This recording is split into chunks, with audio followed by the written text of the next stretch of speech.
जी student. तो आज जो ना थोड़ा सा एक कॉन्सेप्ट डिस्कस कर लेंगे जिसका नाम है वर्चुअलाइजेशन। ये वर्चुअलाइजेशन एक्चुअली होती क्या है? ठीक है, अभी हम जो नेक्स्ट टॉपिक पढ़ेंगे आने वाले वर्चुअल मशीन्स के बारे में, तो उससे पहले ज़रूरी है कि आप ये टॉपिक ज़रा कवर कर लें। इसमें आपका ज़रा कॉन्सेप्ट बिल्ड हो जाए। तो वर्चुअलाइजेशन होती क्या है एक्चुअली? वर्चुअलाइजेशन जो है ना, एक तरह की इसको हम बोलते हैं टेक्निक है। ठीक है, एक टेक्निक होती है जो आपकी हेल्प करती है इन स्प्लिटिंग अप योर रिसोर्सेज, कि आप अपने रिसोर्सेज को स्प्लिट अप कर दो। ठीक है, आपके जितने भी फिजिकल एक्टिव रिसोर्सेज होते हैं ना, उनको आप स्प्लिट कर देते हो लॉजिकल रिसोर्सेज के अंदर अपनी वर्चुअलाइजेशन टेक्निक्स के थ्रू। तो वर्चुअलाइजेशन एक टेक्निक है, एक तरीका है जिसके अंदर हम अपने फिजिकल रिसोर्सेज को अपने लॉजिकल रिसोर्सेज के अंदर क्या कर देते हैं, स्प्लिट कर देते हैं, कन्वर्ट कर देते हैं। ठीक है, फिजिकल रिसोर्सेज इनटू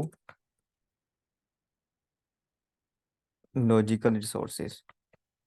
तो ये हमारे पास एक टेक्निक होती है। तो यहाँ पे एक्चुअली या तो आप कह लेंगे physical resources into logical resources, या आप हमारा हार्डवेयर या सॉफ्टवेयर। तो जिस तरह जो है ना वर्चुअलाइजेशन को अगर बेसिक आपको एग्जांपल दूं तो क्या है कि देखिए, अभी हम जो ना पढ़ रहे हैं, अभी हमारी क्लास हो रही है ऑनलाइन जूम के ऊपर। तो एक्चुअली ये क्या हो रहा है, हम क्लास तो ले रहे हैं लेकिन फिजिकल क्लास नहीं हो रही हमारी। ठीक है, क्लास हो रही है लेकिन फिजिकल क्लास नहीं हो रही हमारी, ऑनलाइन क्लास हो रही है।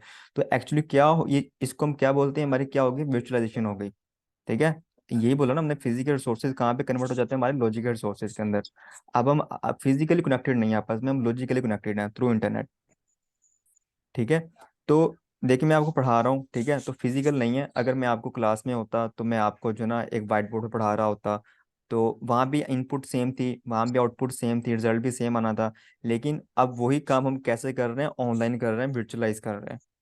और यहाँ भी क्या आएगा, रिजल्ट सेम आएगा, आपको सेम इनपुट मिल रही है। ठीक है, सेम आउटपुट है यहाँ पे, सारा काम वही है। लेकिन यहाँ पे हम फिजिकली कनेक्टेड नहीं है, यहाँ पे आपस में लॉजिकली कनेक्टेड है, इंटरनेट के थ्रू कनेक्टेड है, वर्चुअलाइजेशन के थ्रू। अब मैं आपको एक एग्जांपल देता हूँ। हमने पहले भी इसको डिस्कस किया था लेकिन दोबारा इसको डिस्कस करते हैं, यहीं पे कर लेते हैं कि फर्ज कर लें हमारे पास जो ना एक कंपनी है, एक कंपनी का सिनेरियो ले लेते हैं।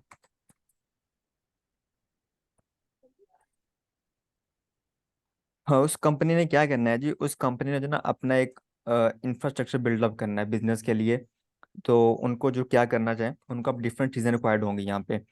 उनको इंफ्रास्ट्रक्चर बिल्ड करने के लिए डिफरेंट चीज़ें रिक्वायर्ड होंगी, कि उनको सबसे पहले एक डाटा सेंटर चाहिए होगा, एक स्पेस चाहिए होगी। इसको बोल रहे हैं, या तो डाटा सेंटर होगा हमारा, ठीक है, या वो स्पेस चाहिए होगी जहाँ पे वो अपन पूरा इंफ्रास्ट्रक्चर बिल्ड करेंगे। ठीक है, तो जितनी भी उनकी स्पेस होगी वो सारी चीज़ें वहाँ पे आएंगी। उसके बाद अज्यूम कर लेते हैं, फर्ज कर लें कि उस कंपनी को जो है ना वो हमारे पास उस कंपनी को जो है ना वो कोई 80 सर्वर चाहिए। ठीक है, अब वो 80 सर्वर डिफरेंट पर्पज के लिए हो सकता है, कि उनके जो है ना वो कुछ उसमें से इंफ्रा जो है ना वो सर्वर हैं, कुछ उनके पास ऐप सर्वर चल रहे हैं, कुछ उनके जो है ना वो सारे मिल मिला के जितने भी उनके पास टोटल सर्वर चल रहे हैं वो 80 सर्वर उनको चाहिए। ठीक है, उस 80 सर्वर को डिप्लॉय करने के लिए, इंस्टॉल करने के लिए उन्हें एक स्पेस भी चाहिए। उस स्पेस को हम बोलेंगे डाटा सेंटर, जहाँ पे वो सर्वर रखेंगे। ठीक है, और उसके बाद जब वो ये सारा चीज़ें करेंगे तो उसके बाद ऑब्वियसली जिस जिस डाटा सेंटर के अंदर, जिस स्पेस के अंदर, जिस इन्वायरमेंट के अंदर उनके वो सर्वर्स लगे होंगे, वहाँ मैंने आपको बताया था कि वहाँ पे हमें कूलिंग इन्वायरमेंट भी चाहिए होता है। ठीक है, तो वहाँ पे बड़े बड़े चिलर्स लगे होते हैं, एसी लगे होते हैं, जो उस एक कूलिंग इन्वायरमेंट वहाँ पे क्रिएट करते हैं। ठीक है, ताकि वहाँ पे जो ना क्या होता है कि हमारे पास जो ना हीट अपना हो सिस्टम हमारे पास, तो वो एक टेम्परेचर मेंटेन रहे हमारे पास। तो उनको वहाँ पे ये भी चीज़ लगानी पड़ेगी। उसके बाद उन सर्वर जिन्होंने इंस्टॉल किए हैं, तो उन सर्वर के सारे रिसोर्सेज भी तो अटैच करने हैं ना उन्होंने। तो वो जितने भी रिसोर्सेज होंगे उनके पास जो है ना वो, उनको फिजिकल डिवाइसेस चाहिए होंगी वहाँ पे, डिफरेंट फिजिकल डिवाइसेस चाहिए होंगी अपने उस सर्वर के साथ। अगर 80 सर्वर है तो हो सकता है उनको वहाँ पे 80 डिस्क चाहिए हो अपने सर्वर के साथ अटैच करने के लिए। ठीक है, और फिर उनके साथ नेटवर्किंग भी करनी है उन्होंने, उन सर्वर को आपस में अटैच भी करना कम्युनिकेशन पर्पज़ के लिए। तो फिर उनको क्या करना पड़ेगा, वहाँ पे नेटवर्किंग करनी पड़ेगी। उसके लिए केबलिंग कॉस्ट पड़ेगी उनको, बहुत बड़ी अमाउंट को केबलिंग जो है ना वो रिक्वायर्ड होगी, वो परचेज करनी पड़ेगी, बाई करनी पड़ेगी। उसके बाद क्या करना पड़ेगा, इन सब चीज़ों को हैंडल करने के लिए, मेंटेन करने के लिए, इंस्टॉलेशन के लिए उनको स्टाफ भी हायर करना पड़ेगा कंपनी को।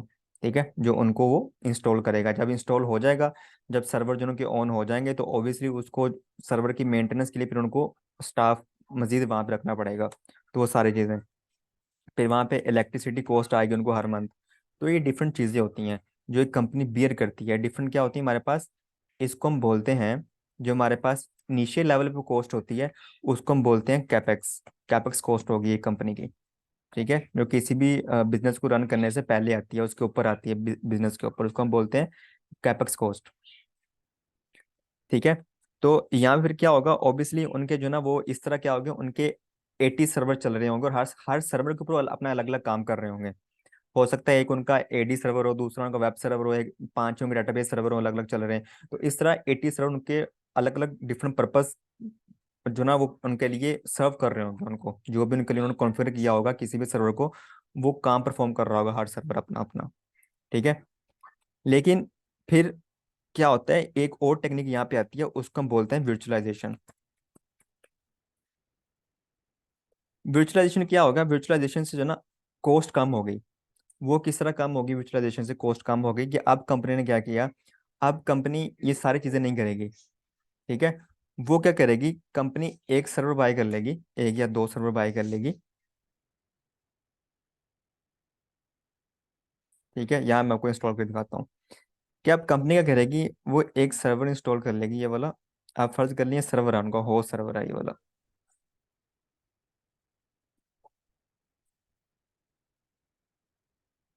ये एक सर्वर है। ठीक है, जहाँ पे पहले उन्होंने कितने सर्वर इंस्टॉल किए थे, 80 सर्वर इंस्टॉल किए थे। अब वो सिर्फ एक ही सर्वर बाय करेंगे, उसी को इंस्टॉल करेंगे। फिर क्या होगा, इस सर्वर के ऊपर वो एक हाइपर वाजर जो ना उसको सेटअप करेंगे।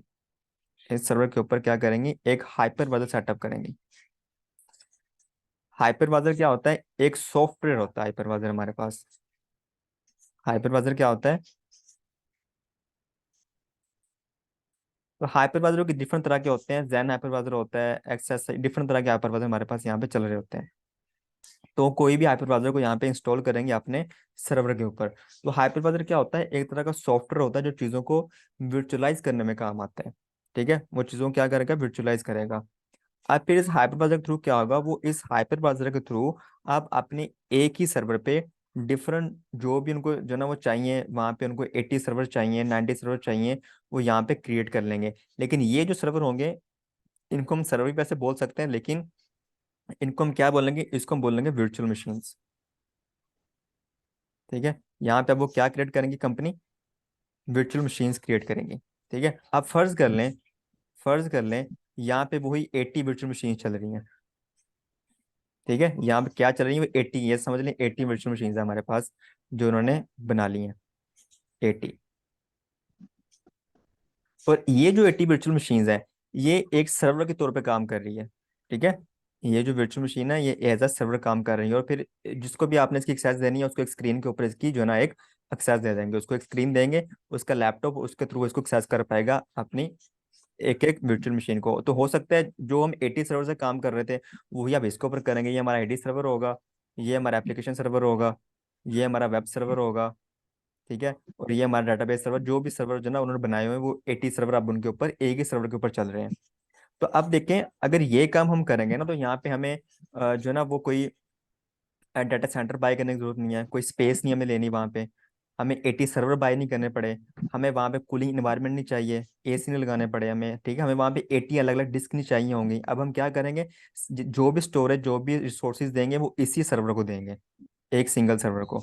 और जितनी भी वर्चुअल मशीन होंगी, वो इसी सर्वर से अपने जो है ना वो तमाम रिसोर्सेज लेंगे। हो सकता है इस वर्चुअल मशीन को जितनी भी चाहिए हो रिसोर्सेज वो इससे लेगा। ठीक है, वो हम उसको एलोकेट कर देंगे। ठीक है भाइयों, तो यहाँ पे जितनी भी जो है ना फर्ज कर लें, यहाँ पे जो है ना हमारे पास कोई जो जो है वो 2 टेराबाइट है इसकी स्टोरेज है। तो उसको हम एलोकेट कर देंगे सबके साथ, ठीक है। और जो भी उसकी मेमोरी है 64 टेराबाइट, तो उसको भी हम तमाम वर्चुअल मशीन के साथ जितनी उनको रिक्वायर्ड होंगी एलोकेट कर देंगे। तो इस तरह हमारी कॉस्ट बच गई यहाँ पे, स्टाफ भी नहीं रखना पड़ा उसको मैनेज करने के लिए, ठीक है। इलेक्ट्रिसिटी कॉस्ट पे नहीं आ रही। तो ये सारे 80 सर्वर अब कहाँ पे चल रहे हैं, हमारे एक सिंगल होस्ट के ऊपर चल रहे हैं। तो जो पहले काम विजुअलाइजेशन से पहले जो काम ये चीज़ें परफॉर्म कर रही थी, या इन चीज़ों की मेरी ज़रूरत थी, विजुअलाइजेशन के बाद हमें इनकी ज़रूरत नहीं पड़ी। तो इस तरह विजुअलाइजेशन ने क्या किया, हमारा काम आसान कर दिया, ठीक है। और हमारी एक बहुत बड़ी जो कॉस्ट थी ना, कैपेक्स कॉस्ट, वो हमारी कट ऑफ कर दी उसने, ठीक है। लेकिन यहाँ पे क्या हुआ, ठीक है, कि एक कंपनी जो है ना, वो उसने अपना प्राइवेट क्लाउड बनाया हुआ है और वहाँ पे वो विजुअलाइजेशन यूज़ कर रही है, सारी चीज़ें यूज़ कर रहे हैं। लेकिन फिर वो क्लाउड के ऊपर क्यों गए? क्लाउड के ऊपर भी तो सेम कॉन्सेप्ट होता है ना, क्लाउड के ऊपर यही सेम चीज़ होती है कि क्लाउड के ऊपर क्या होता है कि आपका एक सर्वर होता है, ठीक है। उस सर्वर के ऊपर क्या होता है, एक हाइपरवाइजर चल रहा होता है, ठीक है। ये हाइपरवाइजर लेयर होती है, और उस हाइपरवाइजर के ऊपर हमारी डिफरेंट वर्चुअल मशीन चल रही होती हैं। लेकिन हम यहाँ से उठ के यहाँ पे क्यों चले गए? क्योंकि यहाँ पे बहुत सारी ऐसे फैक्टर आ रहे थे जिनको हम ओवरकम नहीं कर पा रहे थे। बहुत सारी ऐसी चीजें आ रही थी इस स्टेज के ऊपर। जिस तरह क्या इश्यूज आ रहे थे यहाँ पे हमें जो है ना वो डिफरेंट तरह के स्केलेबिलिटी इश्यूज आ रहे थे यहाँ पे हमें, ठीक है। यहाँ पे हमें हाई अवेलेबिलिटी हमारे पास नहीं थी, यहाँ बिल्कुल भी नहीं थी हाई अवेलेबिलिटी। यहाँ पे हमारे पास फेल का कॉन्सेप्ट नहीं था कि अगर एक चीज़ फेल हो जाए तो हम ऑटोमेटिकली किस तरह स्विच कर सकते हैं दूसरी चीज़ के ऊपर। तो ये सारी चीज़ें नहीं थी, तो इसलिए फिर हमने क्या किया, हम क्लाउड के ऊपर गए, क्लाउड की सर्विस को हमने यूज़ करना स्टार्ट कर दिया, ठीक है, जिसको हम बोलते हैं क्लाउड कंप्यूटिंग।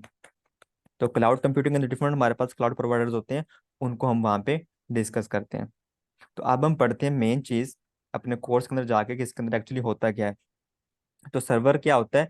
सर्वर वो चीज होती है, एक बड़ा कंप्यूटर होता है जो आपको सर्व करता है, ठीक है। आप उससे जो भी आप उससे अपना काम लेना चाहते हैं, आप उस सर्वर को वैसा कॉन्फ़िगर करोगे, उसके ऊपर वो इंस्टॉलेशन करोगे, वो आपके लिए वैसा ही सर्व करेगा, आपके लिए वैसा ही काम करेगा।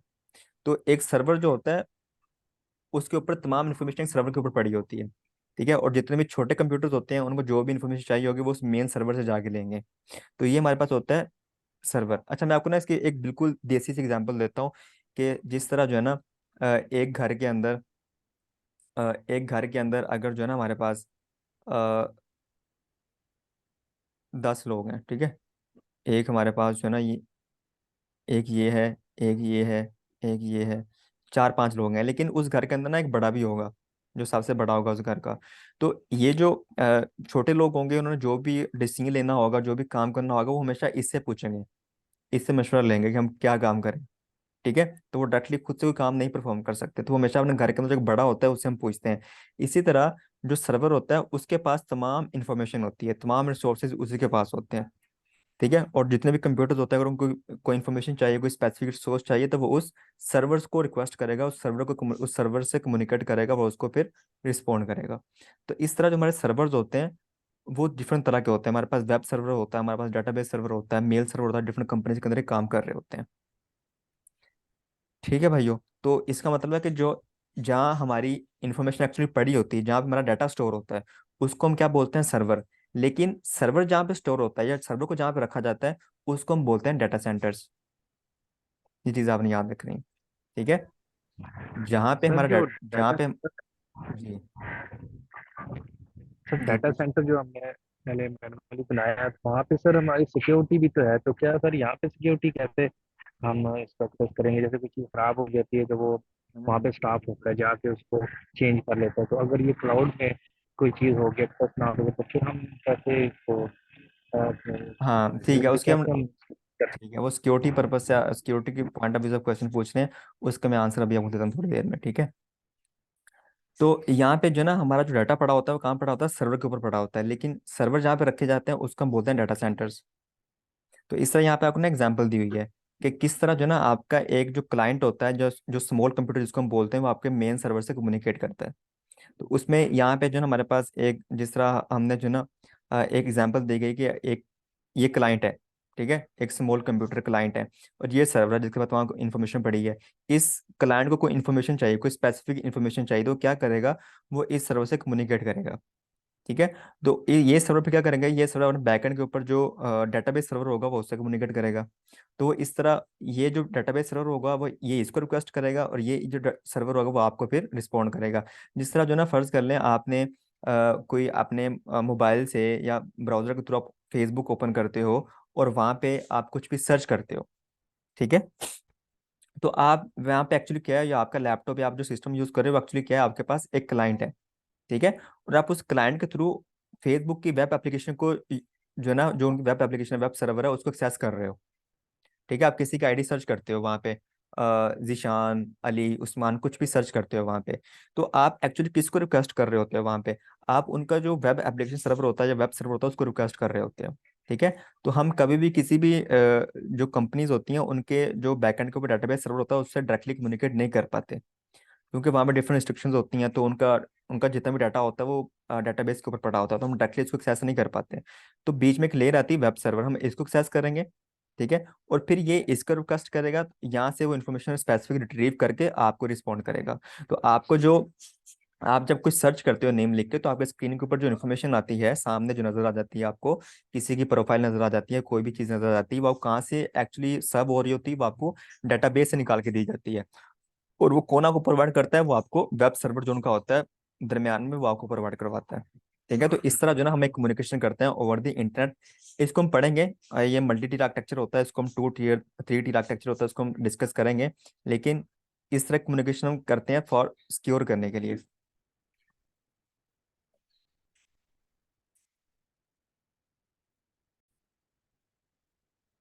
अच्छा, हमने पढ़ लिया था कि हमारे पास जो है ना, वो जहाँ पे सर्वर लगे होते हैं एक्चुअली बेसिकली, वो हमारे पास क्या होता है, उसको हम बोलते हैं डाटा सेंटर्स। तो डाटा सेंटर्स दो तरह के होते हैं, एक वो होते हैं हमारे पास जो ऑन प्रेमिसेस बने होते हैं, और दूसरा जिसको हम बोलते हैं क्लाउड मॉड्यूल डाटा सेंटर्स, ठीक है। अब इसका डिफरेंस ये होता है, ये वो डाटा सेंटर है जो हम खुद बनाते हैं, एक कंपनी खुद बनाती है अपना एक ऑन प्रेमिसेस के ऊपर अपना खुद का डाटा सेंटर बनाती है, जिसकी मैंने आपको अभी एग्जांपल दी थी कि वो कंपनी क्या करेगी, डाटा सेंटर बाय करेगी, एक स्पेस देगी, ठीक है, वहाँ पे सर्वर्स इंस्टॉल करेगी, कूलिंग इन्वायरमेंट, वो सारा कुछ यहाँ पे करेगी। तो ये वाले वो डाटा सेंटर्स हैं। ये वाला डाटा सेंटर कौन सा है, ये वो डाटा सेंटर है जो हो पहले से बना होता है, किसी भी क्लाउड सर्विस के ऊपर बना होता है। क्लाउड सर्विस प्रोवाइडर जो होते हैं AWS, गूगल, उनके पास पहले से सेटअप होता है, तो हम सिर्फ वहां पे जाकर उनकी सर्विस को यूज करते हैं। तो अब हम जो ना इनको पढ़ लेते हैं एक्चुअली डिफरेंस क्या होता है। ऐसी कंपनी जो खुद का डाटा सेंटर बना रही है, ऑन प्रेमिस डाटा सेंटर, वहां पे क्या होगा, you own the data centre and host it at your location. Obviously उस डाटा सेंटर को हम खुद ओन करेंगे, क्योंकि हम खुद वहां पे लगा रहे हैं डाटा सेंटर को, ठीक है। और वो हमारी लोकेशन के ऊपर वो लगेगा जहां भी हम चाहेंगे, हम वो हमारी मलकियत में होगा, हम उसके ओनर होंगे, हम उसको ओन करेंगे। लेकिन क्लाउड के अंदर क्या होता है, a cloud service provider own the data centre, के जो क्लाउड पर लगा रहे होते हैं वो उनका अपना होता है डाटा सेंटर। जैसे मैं आपको अभी AWS डाटा सेंटर यहाँ पे सर्च करूँ, तो ये जो डाटा सेंटर लगा हुआ है पहले से बना हुआ है, ठीक है। तो ये कहीं लगा हुआ है कि USA के अंदर या ऑस्ट्रेलिया किसी भी लोकेशन के ऊपर हो सकता है। तो ये इसको कौन ऑन करता है, इसको AWS वाले ऑन करते हैं, या जो क्लाउड सर्विस प्रोवाइडर्स होते हैं वो उनको ऑन करते हैं, या उनको उनका अपना डाटा सेंटर है, ठीक है। ये उसको मैनेज भी कर रहे हैं, सारा चीज वो कौन कर रहा है, वो खुद कर रहे हैं इसको। फिर क्या होता है कि अगर हम खुद का डाटा सेंटर लगा रहे हैं तो वहां पे क्या होगा, you buy, install, configure and manage all of the hardware and software in your own facility. तो मैंने आपको अभी डायग्राम बना के दिखाई कि अगर हम खुद का लगा रहे हैं डाटा सेंटर, तो वहां पे हमें एवरीथिंग खुद परफॉर्म करनी पड़ेगी, वहां पे इंस्टॉलेशन से लेके मेंटेनेंस तक हर चीज खुद वहां पे करनी पड़ेगी, ठीक है। हम खुद उसके रिस्पॉन्सिबल होंगे। लेकिन यहाँ पे क्या होगा, क्लाउड के ऊपर, the cloud service provider buys the hardware and infrastructure software for its own facility. कि अगर आप क्लाउड के ऊपर मूव करते हो तो वहां पे आपको कोई भी चीज बाय नहीं करनी पड़ती, यही एक चीज होती है, वहां पे आपकी कैपेक्स कॉस्ट नहीं होती, वहां पे कोई भी हार्डवेयर बाय नहीं करना पड़ता, कोई भी इंस्टॉलेशन नहीं करनी पड़ती आपको, सबसे बड़ी चीज आपको मैनेज नहीं करना पड़ता, ठीक है। हमने अभी पढ़ा था ना कि क्या हो रहा है कि हमारे पास अगर एक डाटा सेंटर है, एक सर्वर है, और उसको हमने वर्चुअलाइज किया हुआ है हाइपरवाजर के थ्रू, और उसके ऊपर डिफरेंट वर्चुअल मशीन बनाई हुई हैं, लेकिन फिर भी हमें इसको मैनेज करना पड़ेगा। ये जो होस्ट चल रहा है ना यहाँ पे, ये वाला सर्वर जो चल रहा है जिसके ऊपर हम अपनी वर्चुअल मशीन चला रहे हैं, इसको फिर भी हमें खुद मैनेज करना पड़ेगा। बेशक ये सिंगल है, इसके ऊपर मल्टीपल वर्चुअल मशीन चला रहे हैं, लेकिन इसको हमें खुद मैनेज करना पड़ेगा। लेकिन AWS के अंदर इस लेयर को कौन मैनेज करता है, AWS वाले खुद मैनेज करते हैं, हम मैनेज नहीं करते उसे, ठीक है। तो यहाँ पे हमारी रिस्पॉन्सिबिलिटी कम हो जाती है, हमारा हेडेक कम हो जाता है। You hire the staff who are responsible for managing and maintaining the data centre. तो ऑब्वियसली हम स्टाफ भी हायर करेंगे, वो सारी चीज़ें हम खुद करेंगे। लेकिन क्लाउड के अंदर क्योंकि उसकी मेंटेनेंस करना, उसको इंस्टॉलेशन करना, वो सारा कौन कर रहा होता है, एडब्ल्यूएस वाले कर रहे होते हैं। तो स्टाफ हायर करना सारा काम कौन करेगा, एडब्ल्यूएस वाले खुद करेंगे, हम कुछ नहीं करेंगे वहाँ पे। ठीक है। हमारा वहाँ पे सिर्फ कॉन्सेप्ट क्या होगा, या हमारा काम क्या होगा, कि आपका ये हो गया, आपका बिजनेस किस तरह रन हो रहा है वहाँ पे, आपकी एप्लीकेशन किस तरह आप उसको वहाँ पे चला रहे हैं। ठीक है। Use your own data centre resources. हम अपने डाटा सेंटर के रिसोर्सेज यूज करते हैं। You pay to use the cloud service providers data centre resources. तो हम फिर वहां पे क्या करते हैं क्लाउड के ऊपर, हम इन चीज़ों को पे नहीं करते, लेकिन वहाँ पे हम जो रिसोर्सेज यूज़ कर रहे होते हैं, वहाँ पे जो हम रिसोर्सेज का यूज़ कर रहे होते हैं, उसका फिर हम खुद पे करेंगे। और जितने रिसोर्सेज यूज़ करेंगे उतना हमें पे करना पड़ेगा। तो ये चलता है पे एज गो एज यू पे एज यू गो बेसिस पे चलता है, कि जितना आप यूज़ करोगे उतना फिर आपको वहाँ पे पे करना पड़ेगा। ठीक है। अगर आपने एक वर्चुअल मशीन बनाई हुई है और उस वर्चुअल मशीन के ऊपर आप उनकी 128 उनकी स्टोरेज भी यूज़ कर रहे हो, वहाँ पे उनके कोर्स भी यूज़ कर रहे हो, ऑब्वियसली रैम भी ले रहे हो, तो ऑब्वियसली फिर आपको उन रिसोर्सेज का पे करना पड़ेगा। लेकिन आपको फिर जो ये वाली चीज़ होगी, इसको मैनेज करना है, हैंडल करना है, इंस्टॉलेशन करना है, ये आपको नहीं करना पड़ेगा। सिर्फ आप यहाँ पे जो रिसोर्सेज यूज़ कर रहे हो, वर्चुअल मशीन यूज़ कर रहे हो, आपको सिर्फ इन्हीं का पे करना पड़ेगा, और जितनी देर आप यूज़ करोगे उतना आपको वहाँ पे करना पड़ेगा।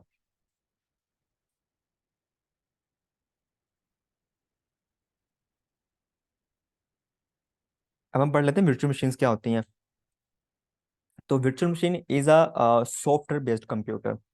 अभी आप जिससे लेक्चर ले रहे हो, आपके पास जो कंप्यूटर होगा वो एक आपके पास क्या है, एक फिजिकल बेस्ड कंप्यूटर है, लेकिन ये हमारा एक हार्डवेयर बेस्ड कंप्यूटर है।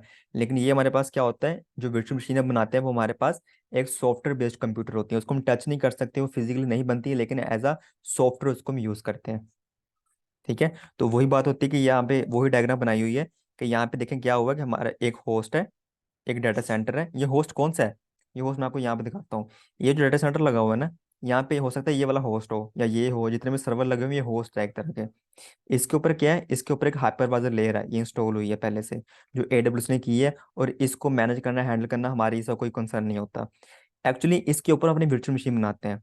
ठीक है। और वर्चुअल मशीन हम खुद यूज़ कर रहे होते हैं। तो वर्चुअल मशीन बनाने के लिए, उसको मैनेज करने के लिए हमारे पास दो चीज़ें होनी चाहिए, एक तो लैपटॉप होना चाहिए, एक सिस्टम होना चाहिए जिससे हमने बनाना है, और दूसरा एक इंटरनेट का कनेक्शन होना चाहिए। अगर ये दो चीज़ें आपके पास हैं, तो आप सिंपल एक सर्वर बना के उसके ऊपर आप वो सारी चीज़ें कर सकते हो जो आप ऑन प्रेमिसेस के ऊपर करते हो। अब आपको कोई डाटा सेंटर नहीं बाय करना, वहाँ पे इंस्टॉलेशन नहीं करनी, सर्वर बाय नहीं करने, नेटवर्किंग नहीं करनी, आपको स्टाफ हायर नहीं करना, वो सारा काम नहीं आपको करना, वो सारी चीज़ें पहले से ऑलरेडी तैयार हैं। ठीक है। आपको सिर्फ उसके ऊपर अपनी वर्चुअल मशीन्स क्रिएट करनी है। A VM runs on a physical computer which is called a host। तो हमारी जो वर्चुअल मशीन्स होती हैं वो होस्ट के ऊपर रन करती हैं, ये जो फिजिकल होस्ट होता है इसके ऊपर रन करती हैं। A software layer which is called hypervisor which provides access to the resources of the physical computer to the VM। तो ऑब्वियसली अगर जो VM चल रही हैं, हमारे जो सर्वर यहाँ पे चल रहे हैं वर्चुअल मशीन्स। अच्छा, आपने कंफ्यूज नहीं होना, ये जो वीएम है ना, इसको virtual, अभी मैं इसको वर्चुअल मशीन बोलूंगा, लेकिन आगे जाके हम जो ना इसको सर्वर भी बोलेंगे, इसको हम EC2 भी बोलेंगे, इंस्टेंस भी बोलेंगे, वो सारी चीज़ इसको हम बोल सकते हैं। ठीक है। अभी हमारी क्या है, वर्चुअल मशीन है। तो आप कंफ्यूज ना हो जाए, इसलिए मैं इसको सिर्फ वर्चुअल मशीन अभी लेके चल रहा हूँ। तो ये हमारी क्या है, वर्चुअल मशीन। तो obviously virtual machine as a server हमारे लिए काम कर रही है। ठीक है। वर्चुअल सर्वर काम कर रही है। तो सर्वर को बनाने के लिए उसको रिसोर्सेज भी चाहिए होते हैं, वो CPU चाहिए, डिस्क चाहिए, मेमोरी चाहिए, वो सारी चीज़ें चाहिए। तो वो कहाँ से लेगी, वो इस होस्ट से लेगी जिसके साथ वो सारी चीज़ें अटैच होंगी।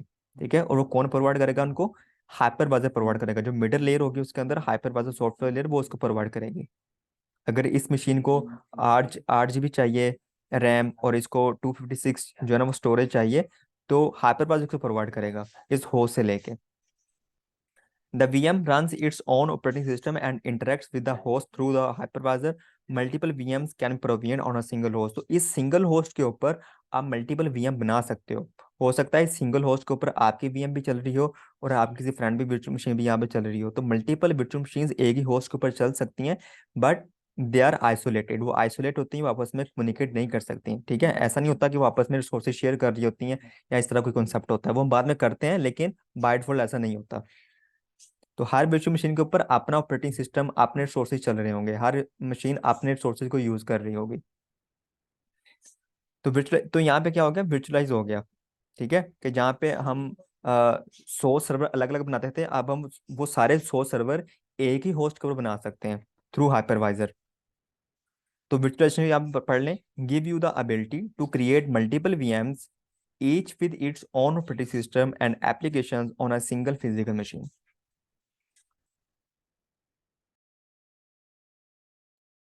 अब यहाँ पे VMs का बेनिफिट क्या होते हैं, बेनिफिट इसके ये होते हैं कि यहाँ पे आप जो है ना, कोस्ट सेविंग होती है आपकी। ठीक है, वो कोस्ट सेविंग पढ़ा है, वो तो हमारे पास ऑन प्रेम में भी हो सकती है, लेकिन वहाँ पे हम आगे जाके वो सारे फैक्टर पढ़ेंगे कि हम क्यों क्लाउड के ऊपर मूव हुए। जब हम पढ़ेंगे ना एडवांटेज ऑफ क्लाउड, तब हम पढ़ेंगे कि अगर हम विजुअलाइजेशन अपने ऑन प्रेम से ऊपर कर रहे थे तो क्लाउड के ऊपर हम क्यों गए। ठीक है, तो वो सारा हम आगे जाके पढ़ेंगे। तो लेकिन जो विजुअलाइजेशन होती है उसका, उससे क्या होता है, हमारी कॉस्ट कट हो जाती है। अभी मैंने आपको बताया कि जहाँ पे आप 100 सर्वर चला रहे थे, वो आप सारे 100 सर्वर एक ही वर्चुअल मशीन के ऊपर चला सकते हो, सॉरी एक ही होस्ट के ऊपर चला सकते हो। ठीक है, और एफिशिएंसी होती है वहाँ पे, हम अपने रिसोर्सेज को मैक्सिमम वे में यूटिलाइज कर सकते हैं। रीयूजेबिलिटी एंड पोर्टेबिलिटी, तो ये जो कॉन्सेप्ट है मैं आपको आगे जाकर बताऊंगा। तो ये सारे कॉन्सेप्ट होते हैं हमारे पास वर्चुअल मशीन्स के। virtual machines in the cloud, virtual machines are the fundamental unit of computing in the cloud। तो virtual machines क्या होता है, फंडामेंटल यूनिट होता है of computing in the cloud. तो virtual machines क्या होती है, हमारे पास एक कंप्यूट रिसोर्सेज है। ठीक है, एक कंप्यूट रिसोर्स है जिसको यूज करने के लिए, जिसको बनाने के लिए, डिप्लॉय करने के लिए हमें उसको डिफरेंट चीज़ें चाहिए होंगी। उसको हमें स्टोरेज, रैम, CPU सारी चीज़ें अटैच करनी पड़ेंगी उसके साथ। तो यहाँ पे एक चीज़ बताई गई है कि जो आपके पास वर्चुअल मशीन होती है ना, वैसे अभी यहाँ बताना नहीं चाहिए था, कि हमारे पास जो वर्चुअल मशीन होती है या जो EC2 होता है जिसको हम बोलते हैं, वो एक आपकी हमेशा AMI से बनता है। ठीक है, AMI क्या होता है इसको हम नेक्स्ट आके डिस्कस करेंगे, बहुत डिटेल में पढ़ेंगे इसको, लेकिन वो हमारे पास जो टॉपिक है वो नेक्स्ट आने वाले हैं। हेलो स्टूडेंट्स, तो आज हम पढ़ेंगे, इस लेक्चर के अंदर हम डिस्कस करेंगे कि क्लाउड कंप्यूटिंग क्या होता है। ठीक है, तो लास्ट क्लास के अंदर हमने पढ़ा था कि जब हम विजुअलाइजेशन करते हैं या विजुअलाइजेशन टेक्निक्स का यूज़ करते हैं तो वहाँ पे हमारी कॉस्ट तो कट हो जाती है, लेकिन फिर हम जो है ना वो क्लाउड के ऊपर क्यों जाते हैं, या क्लाउड कंप्यूटिंग क्या होती है। तो उसको फिर हम यहाँ पे डिस्कस करते हैं क्लाउड कंप्यूटिंग एक्चुअली होती क्या है। तो यहाँ पे पढ़ लेते हैं। क्लाउड कंप्यूटिंग की जो मेन डेफिनेशन है वो ये है, cloud computing is the on demand delivery of resources.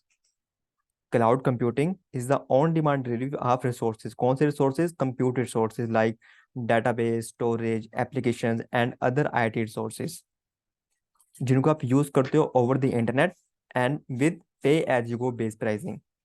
ऐसे रिसोर्सेज जो आपको नहीं पता कि वो कहाँ पे हैं।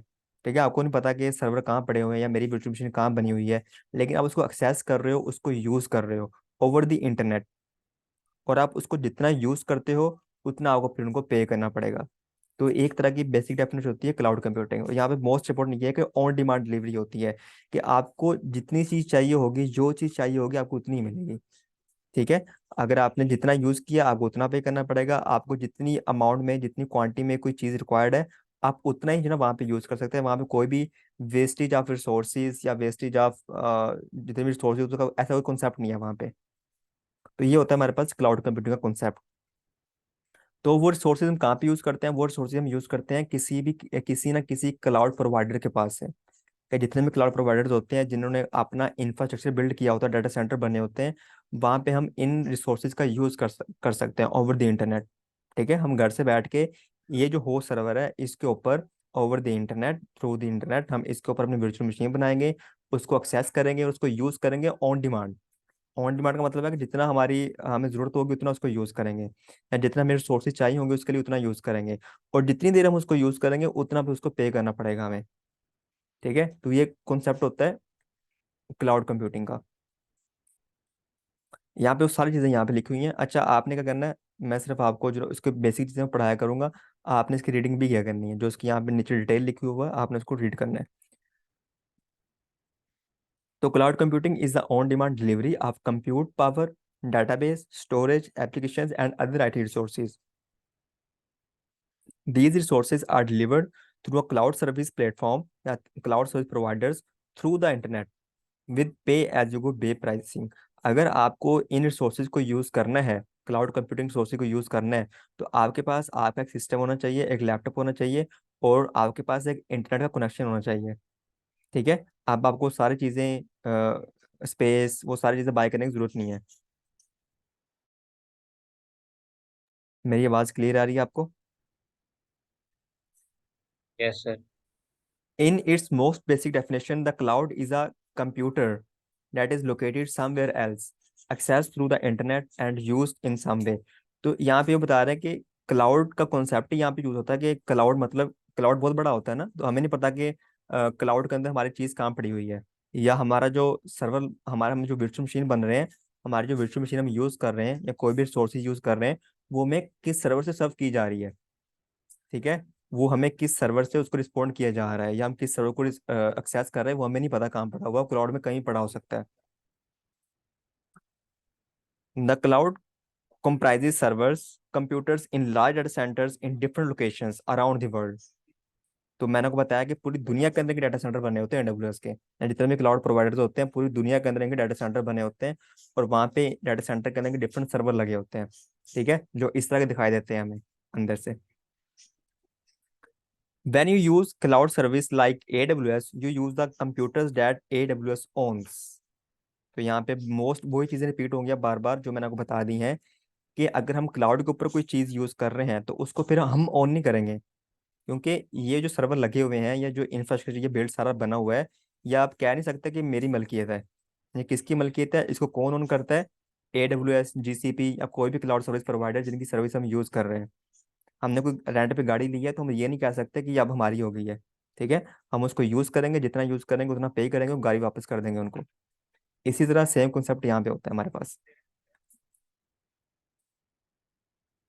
अब यहाँ बताया गया कि जो ट्रेडिशनल कंप्यूटिंग मॉडल होता है, इसमें क्या होता है? जो ट्रेडिशनल होता है ना, ट्रेडिशनल का मतलब होता है कि जो कंपनी खुद का अपना डाटा सेंटर बना रही है, तो वहां पे क्या होगा, वहां पे ऑब्वियसली उनको स्पेस भी खुद से लेनी पड़ेगी। ठीक है। स्टाफ हायर करना पड़ेगा, फिजिकल सिक्योरिटी सारा कुछ करना पड़ेगा, प्लानिंग, अपफ्रंट कॉस्ट, वो सारा कुछ करना पड़ेगा, उस कंपनी को खुद करना पड़ेगा।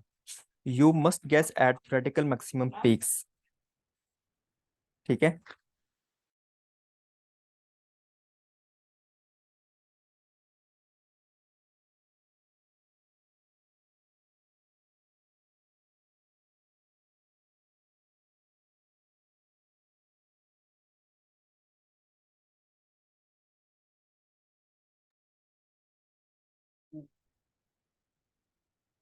तो यहाँ से हम पढ़ रहे थे ट्रेडिशनल कंप्यूटिंग मॉडल के अंदर। ऑब्वियसली ये हमने पहले भी डिस्कस किया था कि अगर एक कंपनी अपना ओन का डाटा सेंटर लगा रही है अपना खुद का, तो उसको ये सारी चीज़ें खुद करनी पड़ेंगी।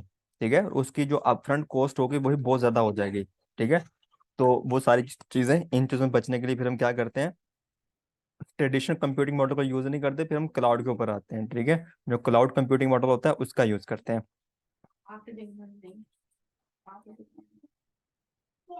तो ये है हमारे पास क्लाउड कंप्यूटिंग मॉडल। यहाँ पे वो क्या कह रहा है, अच्छा अगर हम खुद का लगा रहे हैं ना, तो उसको हम बोलते हैं हम अपना इंफ्रास्ट्रक्चर बिल्ड कर रहे हैं। ठीक है। ऑब्वियसली इंफ्रास्ट्रक्चर ही होगा ना हमारा, कि हम अपना पूरी एक स्पेस इंस्टॉलेशन सारा कुछ कर रहे हैं, तो एक तरह का इंफ्रास्ट्रक्चर हम बिल्ड कर रहे हैं, पूरा डाटा सेंटर लगा रहे हैं तो।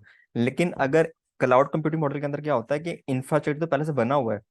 ठीक है। तो हम सिर्फ उसको यूज करते हैं, उसके ऊपर हम डिफरेंट सर्विस का यूज करते हैं। तो वो यहाँ पे आपको बताया गया क्लाउड कंप्यूटिंग मॉडल के अंदर। Cloud computing address some of the issues in traditional computing model. One of the most prohibitive aspects of traditional computing is the significant upfront investment of acquiring, provisioning and maintaining installation on premises of infrastructure। तो यहाँ पे वो सारा कुछ नहीं होता, installation करना, प्रोविनिंग करना, मैनेज करना, मेंटेन करना, वो सारा कुछ हमें नहीं करना पड़ता क्लाउड के ऊपर। ठीक है। लेकिन अगर हम ऑन प्रेमिसेस की बात करें, तो वहाँ पे सारा कुछ हमें खुद करना पड़ेगा, और वहां पे अपफ्रंट कॉस्ट हमारी बहुत ज्यादा होती है, लेकिन क्लाउड कंप्यूटिंग के अंदर ऐसा नहीं होता हमारे साथ। With AWS, you don't need to anticipate your hardware needs ahead of time and then order, install and set it up your data center। तो क्योंकि वो ऑलरेडी सेटअप होते हैं, तो सारा कुछ हम नहीं करना पड़ता। You also don't need undergo a long procurement cycle। With a few clicks, you can provision exactly what you need and it is available to you in a few minutes।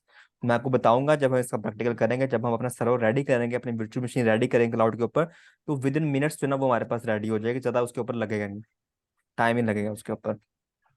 तो ये सारी चीजें आपको यहाँ पे बताई गई हैं। फिर हमारे पास आते हैं, ये बहुत इंपॉर्टेंट होता है, क्लाउड सर्विस मॉडल होता है हमारे पास। क्लाउड सर्विस मॉडल बहुत इंपॉर्टेंट एक कॉन्सेप्ट होता है क्लाउड के अंदर, और इसको समझना बहुत इंपॉर्टेंट होता है। एक्चुअली क्लाउड के अंदर जितनी भी सर्विसेज हम पढ़ेंगे आगे जाके अपने कोर्स के अंदर, उन तमाम सर्विसेज को 3 कैटेगरीज के अंदर डिवाइड कर दिया गया है, और उसको हम बोलते हैं क्लाउड सर्विस मॉडल। उन कैटेगरीज को, फर्स्ट कैटेगरी हमारे पास होती है infrastructure as service, second category हमारे पास होती है platform as a service, and third category होती है सॉफ्टवेयर एज सर्विस।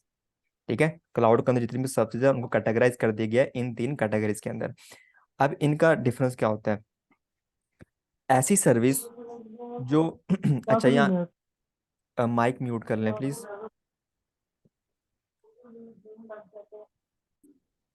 अच्छा, यहाँ पे फर्क क्या है? फर्क यहाँ पे ये होता है, कोई ऐसी सर्विस जो इंफ्रास्ट्रक्चर एज अ सर्विस के अंडर फॉल कर रही है, वहां पे हमारा जो जो क्लाइंट होगा ना, जो कस्टमर होगा, जो एंड यूजर होगा, उसका कंट्रोल ओवर आईटी रिसोर्सेज ज्यादा होगा। ठीक है, जो कस्टमर होगा उसका कंट्रोल ज्यादा होगा।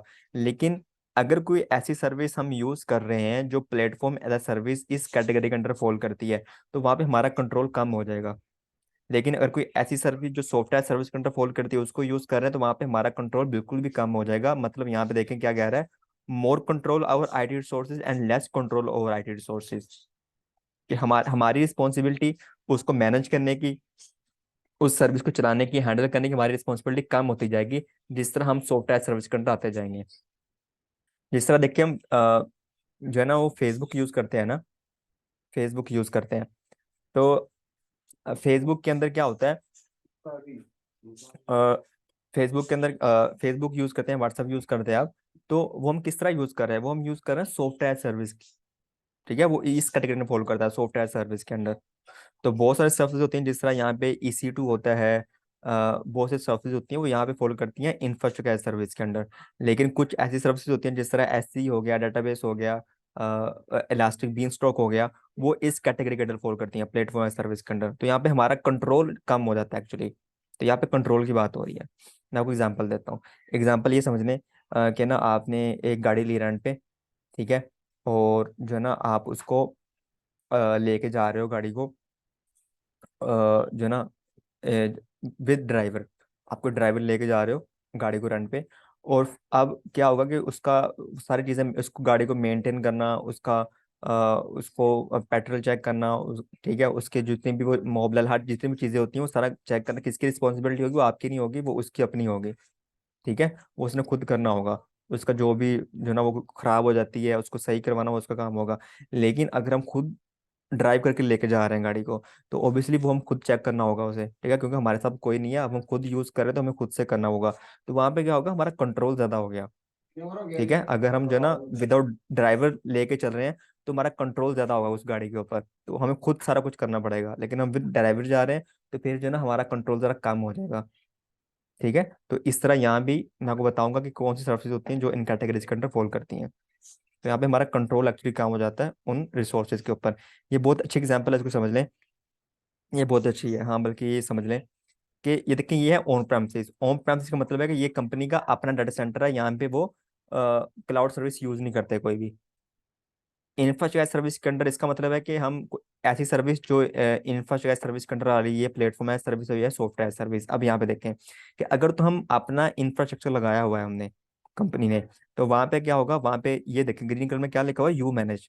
तो इन सब लेयर्स को हम खुद मैनेज करेंगे, कस्टमर खुद मैनेज करेगा, एप्लीकेशन को खुद मैनेज। नीचे से देखें, नेटवर्किंग करना, स्टोरेज। ठीक है, ये कौन सी स्टोरेज? हम उस होस्ट को देंगे, जो होस्ट लगा होता है सबसे नीचे जो लेयर होती है, उसकी नेटवर्किंग, स्टोरेज, सर्वर्स लगाना, वर्चुअलाइजेशन करना, ऑपरेटिंग सिस्टम कौन सा रन करना, middleware, run time, data जो पड़ा हुआ वहाँ पे, एप्लीकेशन किस तरह रन करनी है, वो सारी किसकी रिस्पॉन्सिबिलिटी होगी? वो आपकी अपनी रिस्पॉन्सिबिलिटी होगी, कस्टमर की रिस्पॉन्सिबिलिटी होगी। ठीक है, लेकिन अगर हम क्लाउड के ऊपर जाके इंफ्रास्ट्रक्चर एज सर्विस यूज करते हैं, IaaS यूज करते हैं, तो वहाँ पे हमारी जो रिस्पॉन्सिबिलिटी होती है ना वो कम हो जाती है, सिर्फ यहाँ तक होती है। वर्चुअलाइजेशन तक हमारी रिस्पॉन्सिबिलिटी नहीं होती। इसको कौन मैनेज करता है? रिस्पॉन्सिबिलिटी का मतलब होता है मैनेज करना, उसको हैंडल करना। तो जो नीचे वाली लेयर्स होती हैं वर्चुअलाइजेशन तक, इसको कौन मैनेज करेगा? AWS वाले खुद मैनेज करेंगे। उसके जो ऊपर वाली लेयर्स होंगी ना, कि ऑपरेटिंग सिस्टम कौन सा यूज करना है, उसके पैचेस लगाना, उसको सारा कुछ करना, मिडल वेयर, रन टाइम, उसका डाटा एप्लीकेशंस किस तरह रन करनी है, तो वो फिर हम खुद देखेंगे। उसकी रिस्पॉन्सिबिलिटी फिर कस्टमर की होगी। लेकिन अगर कोई ऐसी सर्विस जो प्लेटफॉर्म एज सर्विस कंट्रोल करती है, तो वहां पे हमारा कंट्रोल ओवर आईटी सोर्सेज कम हो जाएगा, हमारी रिस्पॉन्सिबिलिटी कम हो जाएगी। अब इसके अंदर एक सर्विस आती है इलास्टिक बीनस्टॉक। वहां पे अगर आपने कोई एप्लीकेशन रन करनी है ना, तो आप उसको यूज कर सकते हो। तो आप फर्ज कर लें आप इलास्टिक बीन स्टॉक यूज कर रहे हो, वहां पे आप एप्लीकेशन रन कर रहे हो। तो एप्लीकेशन जो है ना वो किस तरह रन हो रही है, ऑपरेटिंग सिस्टम किस तरह चल रहा है, उसके पैचेस आप उसको अपडेट करना, उसके पैचेस लगाना, सिक्योरिटी पैचेस लगाना उसको, वो सारा का बैकएंड पे कौन कर रहा होगा, वो एडोस वाले खुद कर रहे होंगे। ऑटो स्केलिंग, लोड बैलेंसिंग कौन कर रहा होगा, एडोस वाले खुद कर रहे होंगे, अब हमें नहीं करना कुछ भी। तो यहाँ पे हमारा कंट्रोल काम हो जाता है, हमारी रिस्पॉन्सिबिलिटी काम हो जाती है। इसी तरह कुछ सर्विसेज जो सॉफ्टवेयर सर्विस करना फॉलो करती हैं, वहाँ पे हमारी रिस्पॉन्सिबिलिटी बिल्कुल भी खत्म हो जाती है। वहाँ पे हम एज अ सॉफ्टवेयर यूज करते हैं उसको, जिस तरह व्हाट्सएप यूज करते हैं। ठीक है, हम फेसबुक यूज करते हैं, तो व्हाट्सएप अब फर्ज करने आप व्हाट्सएप यूज कर रहे हैं, तो व्हाट्सएप के अंदर आपकी वो सिक्योरिटी, उसको सिक्योर करना आपकी चैट को। ठीक है, उसको बैकएंड के ऊपर उसको बैकअप बना के रखना, कौन कर रहा होगा, वो व्हाट्सएप वाले खुद कर रहे होंगे, क्योंकि आप उस सर्विस को एज अ सॉफ्टवेयर यूज कर रहे हैं। तो इस तरह हम जो भी सर्विस यूज करेंगे उस हिसाब से हमारा कंट्रोल होगा और हमारी रिस्पॉन्सिबिलिटी होगी इसके ऊपर। जी भाई, क्लियर है यहाँ तक? सर अगर अच्छा, नेक्स्ट हमारे पास आता है डिप्लॉयमेंट मॉडल्स के। वो थे हमारे पास क्लाउड सर्विसेज मॉडल। ये है हमारे पास क्लाउड डिप्लॉयमेंट मॉडल। यहाँ पे हमारे पास तीन चीजें आती हैं, क्लाउड, हाइब्रिड और प्राइवेट। तो ये क्लाउड है, इसको आप समझ लेंगे हमारा पब्लिक क्लाउड है, ये हाइब्रिड क्लाउड है, और ये हमारे पास प्राइवेट क्लाउड है। तो इसके हमने पहले ही बात की थी कि प्राइवेट क्लाउड क्या होता है, कि कंपनी का अपना डाटा सेंटर होता है, अपना उनका इंफ्रास्ट्रक्चर होता है जिसको वो ओन करते हैं। ठीक है, तो उसको हम बोलते हैं प्राइवेट क्लाउड। लेकिन अगर कोई कंपनी क्लाउड के ऊपर है, उनका सारा जो चीजें क्लाउड के ऊपर चल रही हैं, कोई क्लाउड सर्विस यूज कर रहे हैं, क्लाउड मॉडल यूज कर रहे हैं, तो उसको हम बोलते हैं पब्लिक क्लाउड। इसी तरह कुछ कंपनीज होती हैं वो हाइब्रिड मॉडल यूज कर रही होती हैं, मतलब वो जो ना वो अपना एप्लीकेशन की चल रही होती है ऑन प्रेमिसेस के ऊपर, लेकिन वो जो स्टोरेज यूज कर रही होती है, डाटाबेस यूज कर रही है, तो बैकएंड पे कहाँ स्टोर होता है, क्लाउड के ऊपर यूज हो रहा होता है। तो मिक्स अप सर्विस का यूज कर रहे होते हैं वहाँ पे, तो उसको हम बोलते हैं हाइब्रिड क्लाउड मॉडल, जहाँ पे वो private cloud plus public cloud दोनों का यूज हो रहा होता है। ठीक है, तो ये चीजें होती है हमारे पास प्राइवेट क्लाउड के, जहाँ पे कंपनी का अपना क्लाउड होता है, सिक्योर होता है उनका। ठीक है, जहाँ पे उनका अपना कंट्रोल होता है अपने क्लाउड के ऊपर, तो खुद मैनेज करते हैं वो सारी चीजें इंफ्रास्ट्रक्चर को, तो वो प्राइवेट क्लाउड होता है। अगर हम क्लाउड की बात करें, पब्लिक क्लाउड किसी भी AWS, GCP, तो वो हमारा पब्लिक क्लाउड होता है। हाइब्रिड क्या होता है, पब्लिक प्लस प्राइवेट। यहाँ पे लिखा हुआ है कि अगर आप पब्लिक क्लाउड यूज करते हो तो वहाँ पे क्या होगा, तो ऑब्वियसली वहाँ पे नो अपफ्रंट इन्वेस्टमेंट नहीं होगी हमारी। वहाँ पे हमारी जो कैपिटल कॉस्ट होगी, कैपेक्स होगी, वो बहुत ना होने के बराबर है। ठीक है, वहां पे हमें क्यों, क्योंकि सर्वर बाय नहीं करने पड़ेगा, कोई हमें चीज बाय ही नहीं करनी पड़ेगी, कोई हार्डवेयर हमें जो वहां पे जो ना वो इंस्टॉल नहीं करना पड़ेगा, बाय नहीं करना पड़ेगा। तो लेकिन यहाँ पे क्या होता है, प्राइवेट क्लाउड के अंदर अगर कंपनी अपना प्राइवेट क्लाउड बना रही है, खुद का इंफ्रास्ट्रक्चर बना रही है, डाटा सेंटर बना रही है, तो वहां पे लार्ज इनिशियल परचेज बहुत ज्यादा हो जाती है। ठीक है, बहुत कॉस्ट आती है इसके ऊपर, लो ऑनगोइंग कॉस्ट। फिर आप जैसे जैसे सर्विस को यूज करते हो उसकी कॉस्ट भी जो ना फिर डिफरेंट डिस्काउंट आपको मिलते हैं, उसकी कॉस्ट पे आपको कम पड़ती है। लेकिन यहाँ पे क्या होता है, आपको हर मंथ जो है ना वो लेबर कॉस्ट भी निकालनी पड़ेगी, मेंटेनेंस कॉस्ट, आपका रिलेशन साइकिल होता है उसका, आपको सैलरीज, इलेक्ट्रिसिटी बिल्स, तो हर मंथ आपको उसकी फिर ऑपरेशन कॉस्ट होती है, वो भी आपको देनी पड़ेगी। तो वो भी वहाँ बहुत ज़्यादा हो जाती है। फोकस ऑन इनोवेशन, तो यहाँ पे सिर्फ हम अपने एप्लीकेशन के ऊपर, अपने ऑपरेशंस के ऊपर फोकस करते हैं क्लाउड के ऊपर। लेकिन यहाँ पे क्या होता है, सिस्टम एडमिनिस्ट्रेशन हमें वो हायर करने पड़ते हैं उन सब चीज़ों को हैंडल करने के लिए, मैनेज करने के लिए। यहाँ पे आपके पास जो कैपेसिटी होती है फ्लेक्सिबल होती है, ये हम पढ़ेंगे जब हम जिन चीज़ों को पढ़ेंगे किस तरह होती है, हाई अवेलेबिलिटी, स्केलेबिलिटी, फ्लेक्सिबिलिटी किस तरह हम क्लाउड के ऊपर अचीव कर सकते हैं, तो सारी चीज़ें हम आगे जाके पढ़ेंगे।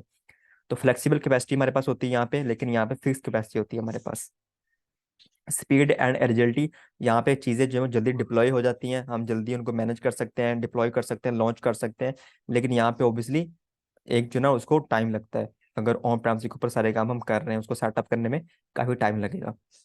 ग्लोबल रीच ऑन डिमांड, ये बहुत एक अच्छा कॉन्सेप्ट है कि हम 1 मिनट में, विद इन सेकेंड्स, हम किसी भी रीजन में जाके, किसी भी कंट्री के अंदर जाके अपनी सर्विस को डिप्लॉय कर सकते हैं। सिर्फ हमने रीजन चेंज करना है और हम उस कंट्री के अंदर चले जाएंगे।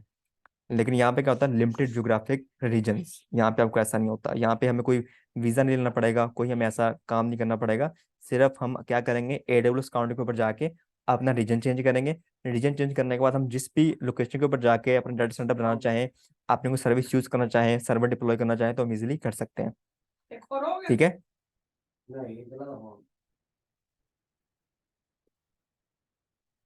जरा फर्ज कर ले कोई कंपनी है, ठीक है, उनको पाकिस्तान में स्टार्टअप चल रहा है। अब उन्होंने सेटअप लेके जाना है अपना, जो ना बिजनेस को रन करना है किसी दूसरी कंट्री के अंदर, तो ऑब्वियसली उनको वहां पे जाना पड़ेगा, सारा सेटअप करना पड़ेगा। लेकिन अगर आपने ऑनलाइन प्रेजेंस शो करनी है आप अपनी, तो आप इजिली क्लाउड के थ्रू जा सकते हो। सर ये इसमें स्पीड एंड एजिलिटी, एजिलिटी का क्या मतलब है? एजिलिटी का मतलब ये होता है कि स्पीड का के मतलब जो है ना, आप चीज़ों को जल्दी डिप्लॉय कर सकते हो। ठीक है, आपकी क्योंकि क्लाउड के अंदर क्या होता है ना, कि आपकी जो चीज़ें होती हैं बहुत जल्दी जो बनती हैं, विद इन मिनट्स जो है ना, आप इजिली जा सकते हो, अपना रीजन चेंज कर सकते हो। तो वो इसका मतलब ये है कहने का। What can you do in the cloud, तो क्लाउड के अंदर आप क्या यूज कर सकते हो, क्लाउड के अंदर आप डिफरेंट काम परफॉर्म कर सकते हो। किस तरह के?